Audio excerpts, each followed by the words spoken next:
Assalamualaikum warahmatullahi wabarakatuh. Saya dari kelompok 4 atas nama Agus Riwawan ingin mempresentasikan materi yang berjudul Implementasi Internet of Things untuk sektor kesehatan. Internet of Things. IoT secara umum mengacu pada skenario keterhubungan jaringan dan kemampuan komputing pada suatu objek, sensor dan setiap barang yang tidak dianggap sebagai komputer, yang memungkinkan perangkat untuk menghasilkan, bertukar informasi dan mengkonsumsi data dengan minimal inventaris manusia. Komunikasi antar sensor dengan gateway biasanya digunakan Radio Frequency Identification yang disingkat RFID, Near Field Communication NFC, Bluetooth, Zigbee, dan lain-lain. Sedangkan untuk komunikasi antara gateway dan platform digunakan teknologi komunikasi yang umumnya mempunyai jangkauan lebih jauh seperti Ethernet, Wi-Fi, 3G, dan lain-lain. Device-to-device communication. Device-to-device communication merupakan dua atau lebih perangkat yang terhubung secara langsung dan berkomunikasi antara yang satu dengan yang lain, bukan melalui server aplikasi sementara. Perangkat ini berkomunikasi melalui berbagai jenis jaringan termasuk jaringan IP atau internet. Device to call communication. Perangkat IoT terhubung secara langsung ke layanan call pada internet seperti penyedia layanan aplikasi untuk bertukar data dan mengontrol trafik. Komunikasi ini mengambil keuntungan dari komunikasi seperti Ethernet atau Wi-Fi untuk membangun komunikasi antara perangkat dan jaringan IP yang akhirnya terhubung ke layanan iCall. Device to gateway model. Device to gateway model atau biasanya disebut dengan device to application layer gateway menghubungkan perangkat IoT ke layanan ALG sebagai saluran untuk mencapai layanan iCall. Dalam istilah sederhana, ada aplikasi software yang beroperasi pada perangkat gateway lokal yang bertindak sebagai perantara antara perangkat dan layanan call dan penyedia keamanan dan fungsi lain seperti data atau protokol.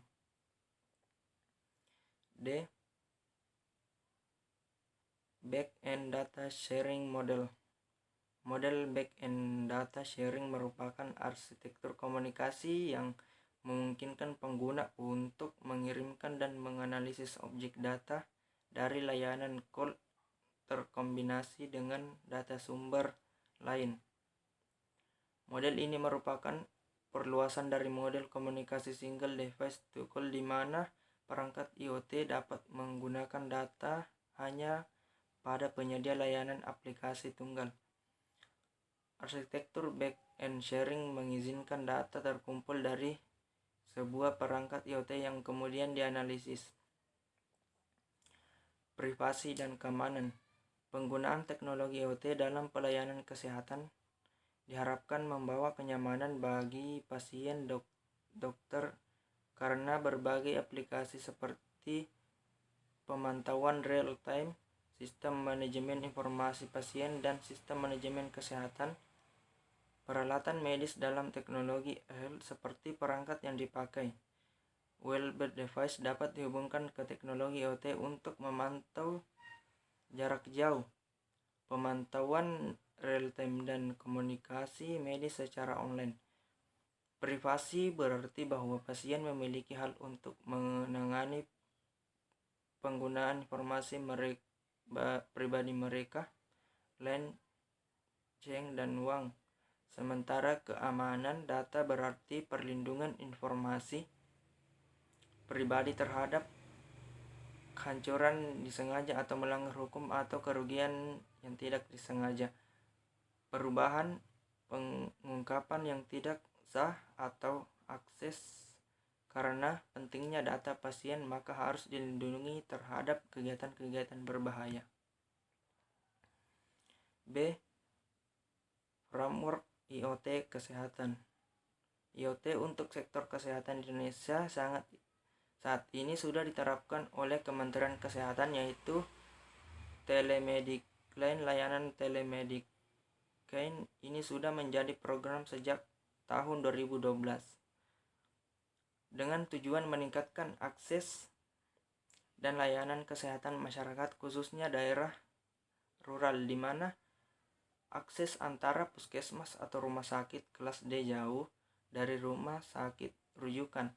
Adapun manfaat telemedicine adalah sebagai berikut: mengatasi keterbatasan dokter atau dokter spesialis, meningkatkan efisiensi, menghindari patient traveling, menunjukkan angka kasus rujukan, memperkuat sistem rujukan,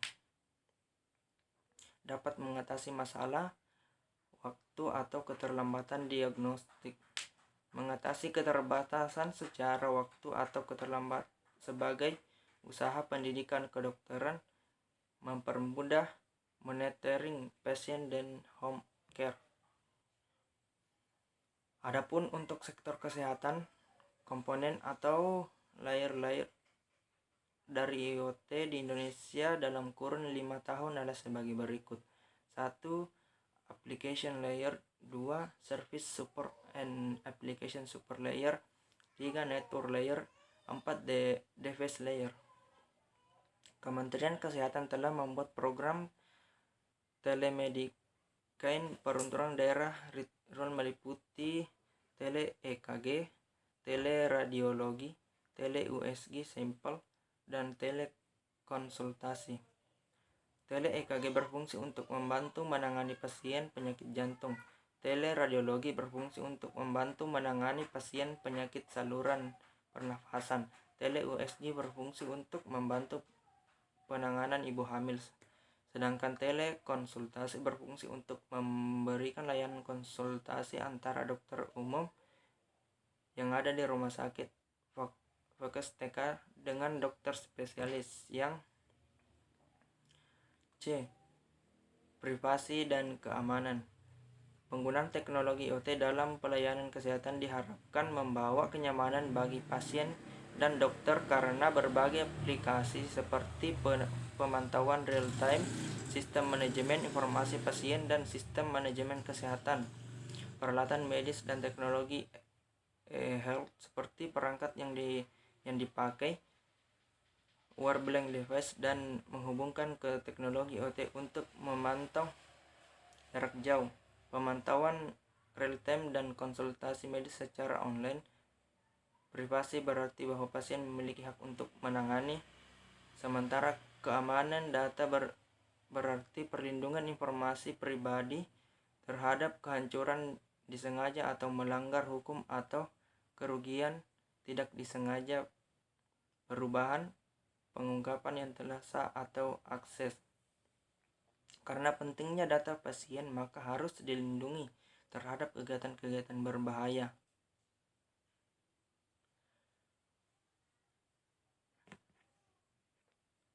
Yang membahas keamanan informasi kesehatan untuk memastikan tingkat keamanan yang sesuai dengan tuntutan organisasi dalam rangka untuk menjaga kerahasiaan, integritas, dan ketersediaan kesehatan pribadi informasi.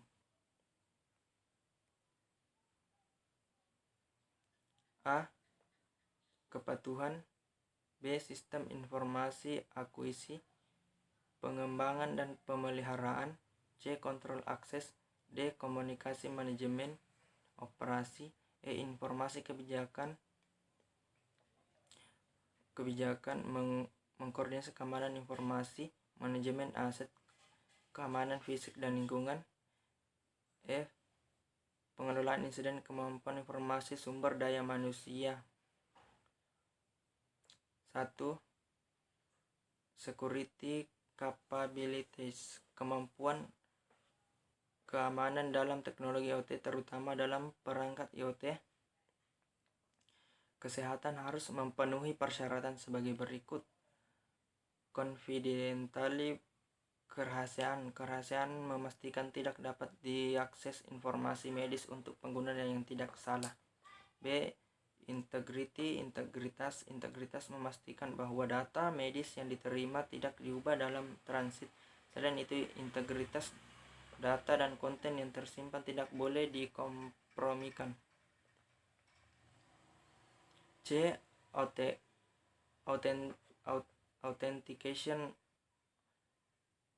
Autentikasi mungkin perangkat IoT kesehatan dalam memastikan identitas yang berkomunikasi.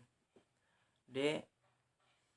Availability ketersediaan memastikan keberlangsungan layanan IoT kesehatan atau baik lokal maupun global atau layanan call untuk pihak yang terdaftar ketika dibutuhkan meskipun dalam kondisi serangan DOS atau denial of service. Data forensics kebaruan data meliputi data dan kunci dan memastikan bahwa setiap set data merupakan data terbaru dan tidak ada pengulangan pesan lama. 2. Taksonomi serangan. Paradigma IoT terus berkembang dan banyak perangkat dan layanan IoT kesehatan diharapkan. Oleh karena itu, penyerangan dapat merancang berbagai jenis ancaman keamanan untuk berkompromi dengan perangkat IoT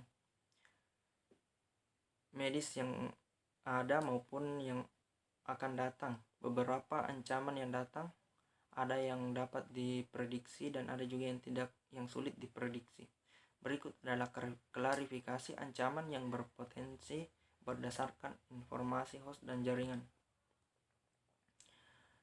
Serangan berdasarkan dari distribusi informasi. 1. Interupsi. Serangan DOS yang diluncurkan oleh pihak yang tidak bertanggung jawab akan mengakibatkan komunikasi akan hilang atau tidak tersedia. Bentuk serangan ini akan mengancam ketersediaan layanan atau jaringan, fungsionalitas jaringan, dan peran perangkat kesehatan. 2. Intersepsi. Pihak ilegal mencuri informasi medis yang mengancam privasi dan data dan kerahasiaan. 3. Modifikasi. Pihak ilegal mendapatkan akses yang tidak sah ke data kesehatan dan menyesatkan entitas dan berhak dalam jaringan kesehatan IoT. 4. Fabrikasi. Pihak ilegal menempa pesan dengan menyisipkan informasi palsu untuk mengancam pasien keaslian dan membingungkan pihak yang berhak. 5. Reply. Suatu reply dari pihak ilegal mengancam kebaruan pesan. Hal ini dapat mengakibatkan kesehatan entitas yang berhak.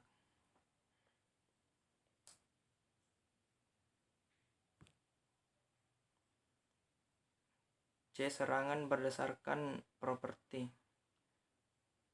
jaringan. 1. Kompromi standar protokol. Penyerang dapat menyimpang dari protokol standar aplikasi dan jaringan protokol serta berhak ilegal untuk mengancam ketersediaan layanan, privasi, integritas, dan keaslian pesan. 2. Serangan stack protokol jaringan. 3. Persepsi terhadap keamanan IoT dari aspek regulasi di Indonesia. Pemerintah Indonesia melalui Kementerian Komunikasi dan Informatika telah menerbitkan beberapa regulasi terkait pengelolaan keamanan informasi secara umum, antara lain PM Kominfo nomor 4 tahun 2016 tentang sistem manajemen pengamanan informasi, PM Kominfo nomor 20 tahun 2016 tentang perlindungan data pribadi dalam sistem elektronik. Dalam PM Kominfo nomor 4 tahun 2016 didefinisikan bahwa SMPI merupakan pengaturan kewajiban berbagai penyelenggara sistem elektronik dalam penerapan manajemen pengamanan informasi berdasarkan asas risiko. Aspek keamanan informasi yang diatur dalam pemeran ini adalah kerahasiaan, keutuhan, dan ketersediaan. Baik, itu saja materi dari kelompok 4. Lebih dan kurangnya mohon dimaafkan. Wabillahi taufiq wal hidayah. Assalamualaikum warahmatullahi wabarakatuh.